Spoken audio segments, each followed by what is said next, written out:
Anche a Montegrotto, come in centinaia di piazze italiane, si è oggi svolta un'iniziativa contro la violenza sulle donne.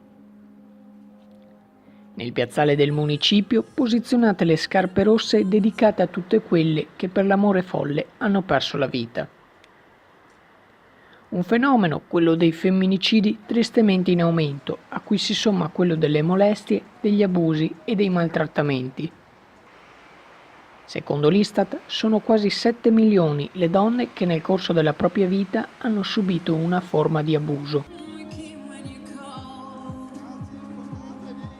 Questa giornata dove si ricorda una tematica molto importante che è quella a cui tutta la società dovrebbe ambire, l'eliminazione della violenza contro le donne, ma io dico anche della violenza contro ogni persona, contro ogni animale, la violenza intesa a tutto tondo.